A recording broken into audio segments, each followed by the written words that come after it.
Sejarah etilen diklorida. Etilen diklorida atau 1,2 diklorotan dengan rumus molekul C2H4Cl2 merupakan senyawa organik yang reaktif dan sangat beracun dengan karakteristik berupa cairan seperti minyak, tidak berwarna, dan memiliki bau seperti kloroform. Etilen klorida atau 1,2 diklorotan pada masa lalu sangat populer dengan sebutan Dutch oil demi menghormati ilmuwan-ilmuwan Belanda yang pertama kali berhasil mensintesa zat tersebut dari gas etilen dan gas klorin di akhir abad ke-18. Pada awalnya, etilen diklorida atau EDC merupakan produk samping dalam sintesa etilen oksida dan etil klorida.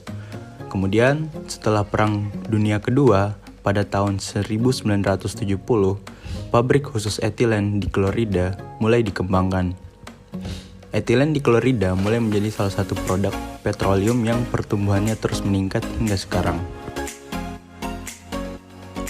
Selanjutnya ada pembuatan etilen diklorida. Dalam pembuatan etilen diklorida ini ada dua proses. Yang pertama itu ada klorinasi langsung, yang mana direaksikan melalui fase gas dan fase cair.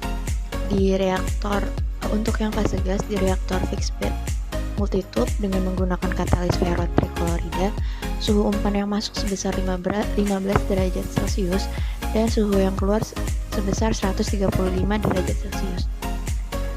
Perbandingan ini dengan yield yang dihasilkan yaitu 90-95 derajat Celcius. Setelah keluar reaktor, produk dalam fase gas ini diembunkan, kemudian dihasilkan produk cair berupa etilen diklorida, dimurnikan untuk memperoleh hasil pada kemurnian tertentu.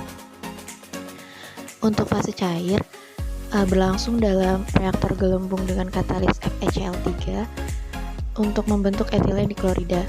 Proses berlangsung pada suhu 50-60 derajat Celcius dengan yield 95%.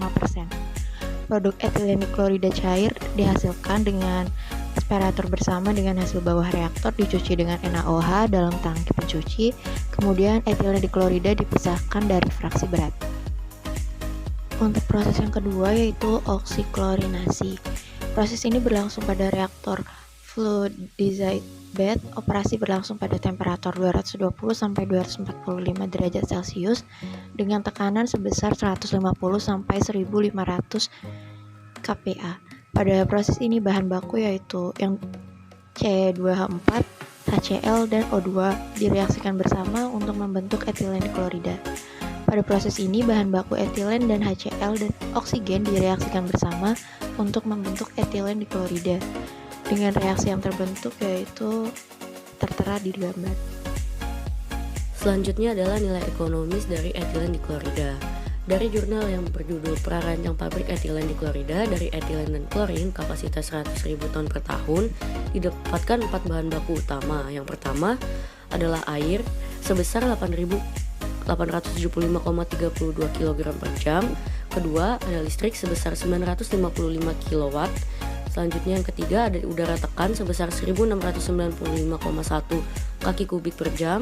Keempat ada bahan bakar sebesar 2245,88 kg per jam dengan jumlah karyawan 300 orang dan kemurnian etilen diklorida yang dihasilkan sebesar 97%. Selanjutnya adalah total capital investment yang dihasilkan yaitu sebesar 99.996.196.570,34 rupiah. Berdasarkan evaluasi ekonomi diperoleh nilai parameter sebagai berikut. Yang pertama ada return on investment atau ROI sebesar 14,15%, payout time atau POT sebesar 2,6 tahun. Selanjutnya ada break even point atau BEP sebesar 55,15%. Selanjutnya ada shutdown point atau SDP sebesar 34,56%. Dan yang terakhir ada discount cash flow rate atau DCFR sebesar 8,45% per tahun. Dapat disimpulkan bahwa pabrik etilen diklorida dari etilen dan klorin dengan kapasitas 100.000 ton per tahun ini sangat menarik dan layak untuk dikaji lebih lanjut. Berikutnya adalah aplikasi dari etilen diklorida atau yang sering disebut EDC. EDC memiliki manfaat yang sangat luas di bidang industri, namun karena sifatnya yang beracun, pemanfaatannya mayoritas berada dalam lingkup produk industri, bukan yang dapat dikonsumsi. Kebutuhan industri akan EDC selalu meningkat setiap tahunnya, bahkan hingga sekarang. Oleh karena itu, EDC merupakan produk petroleum yang sedang digencarkan pembuatannya. Produk utama dari EDC ini yang paling banyak produksinya adalah VCM dan PVC. VCM itu adalah vinyl chloride monomer dan PVC adalah polyvinyl chloride atau yang sering kita jumpai yaitu pipa PVC. Etilen diklorida juga dapat digunakan sebagai bahan baku pada proses pembuatan etilen diamina, perchloretilen, karbon tetraklorida, dan trikloroetilen. Selanjutnya ada juga pembuatan vinylidin klorida, metil kloroform, dan etilamin. Etilen diklorida juga sering digunakan sebagai pelarut dalam industri cat, minyak, lilin, coating remover, dan juga menjadi bahan baku dari film berwarna, pestisida, produk pembersih, karet sintetis, bahkan menjadi zat aditif untuk bahan bakar.